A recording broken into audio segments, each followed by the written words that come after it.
जय श्री राम दोस्तों कैसे हो आप सब। होप कि आप सब ठीक ठाक से होंगे और मजे में होंगे। दोस्तों जो मैं वीडियो बना रहा हूँ आज, मैं एक ऐसे टॉपिक को लेकर बना रहा हूँ जो मोस्टली आजकल चला हुआ है, और जितने भी मेरे क्लाइंट्स ये लगा लो या फिर जो अप्लाई करना चाहते हैं, जो कि आगे इन फ्यूचर अपना जो फ्यूचर है वो सिक्योर करना चाहते हैं विदेश में जाकर जॉब करने के लिए, ठीक है। तो उनके मन में जो एक सवाल रहता है वो ये रहता है कि कहीं हमारे साथ फ्रॉड न हो जाए, ठीक है। तो मेरे पास जितनी भी कॉल्स आती हैं, मैसेजेस भी होते हैं, तो उनमें मोस्टली ना जो लोगों का क्वेश्चन होता है वो यही होता है कि सर सही भी करा दोगे या नहीं करा दोगे काम। तो मेरे भाइयों देखो, आप चाहे जहाँ से भी मतलब लुट के आए हों, ठीक है, आपने बिना सोचे समझे किसी को इतने पैसे दे दिए हों, ठीक है, देखो वो आपकी खुद की है, ठीक है। या तो आपको खुद पहले वेरीफाई करना चाहिए था उसके बारे में जहाँ पे आप पैसे दे के आए, और फिर वेरीफाई तो आपने कर लिया, ठीक है, फिर उसके बाद आप वीज़ा नहीं देखते हो, चेक नहीं करते हो, ठीक है, और उनको फुल पेमेंट दे देते हो।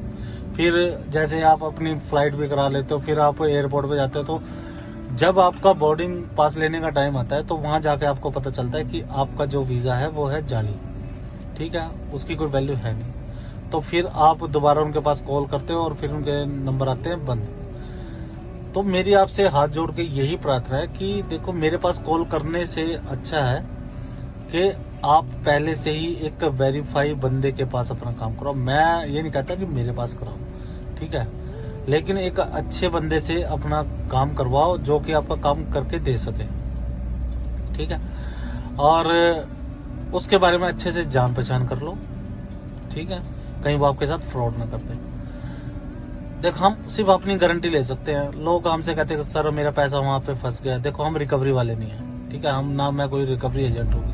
जो मेरा काम है वो है आपको बाहर भेजने का, और सही तरीके से बाहर भेजना, क्योंकि मुझे पता है पैसे कैसे कमाया जाता है, क्योंकि हम भी वही उसी सिचुएशन से बाहर निकल कर आए हैं, ठीक है, और ईमानदारी से भगवान की कृपा से आज दाल रोटी सही चल रही है, ठीक है दोस्तों। तो अगर आपको वीज़ा अप्लाई करना है किसी भी एजेंट के पास, तो पहले उसके बारे में पूरी जानकारी लीजिए, ठीक है, उससे पूछिए, उससे ये भी पूछिए कि आपके पास वीज़ा कितने हैं, आपने कितने बंदे को भेज चुके हैं, ठीक है। वो अगर आपको डिटेल देता है तो ठीक है, अगर नहीं देता तो आप उससे थोड़ा टाइम लेकर आप वहाँ से कल्टी कर लीजिए, ठीक है। और किसी को पहले वीज़ा से पहले पैसे देकर अपने पैसे मत फंसाइएगा। जो अगर आपसे वीज़ा से पहले पैसे मांग रहा है तो ये लगा लो कि वो 110% आपके साथ करेगा ही कुछ ना कुछ, ठीक है। तो आर्मेनिया का जो काम है वो चल रहा है, धड़ल्ले से चल रहा है, ठीक है, बड़ा अच्छा चल रहा है। जिस भाई को भी आर्मेनिया के काम के लिए अप्लाई करना है वो कर सकता है। रसिया का काम चला हुआ है, ठीक है, जिस भाई को भी रसिया में काम करना है, अपना फ्यूचर सिक्योर करना है, वो भी हमसे हमारे पास कॉल कर सकता है। और जो भी भाई जैसे ऑस्ट्रेलिया हो गया, टूरिस्ट पे ऑस्ट्रेलिया हो गया, न्यूजीलैंड का वर्क वीज़ा भी है और टूरिस्ट वीज़ा भी है, वो हो गया। और जिस भाई को डोंकी पे जाना है, ठीक है, डोंकी एक तो होती है जंगलों वाली और एक होती है बाई प्लेन। हम करते हैं बाई प्लेन वाली, ठीक है, बाई एयर आप जाओगे, ठीक है, आपको कहीं पे पैदल नहीं चलना है। अगर कोई भाई डोंकी पे जाना चाहता है, देखो उसका खर्चा बहुत होता है, ठीक है, पहले मैं आपको बता देता हूँ, अमेरिका की डोंकी का खर्चा बहुत होता है, और जो भाई जानते हैं उनको पता ही होता है कि कितना खर्चा होता है, ठीक है। तो जिस भाई को भी अपने काम करवाने हैं, हम हर तरीके की वर्क का हो गया, टूरिस्ट का हो गया, हर तरीके का वीज़ा हम लगवाते हैं, ठीक है। तो बस यही आपको बताना था। और प्लीज़ ऐसे फ्रॉड जो एजेंट्स होते हैं उनसे आप बच के रहिए, ठीक है। बहुत से अच्छे एजेंट्स भी हैं, आप उनसे अपने काम करवाइए, ठीक है, क्योंकि मैं नहीं चाहता कि किसी भी भाई का पैसा ऐसे फंसे, ठीक है दोस्तों।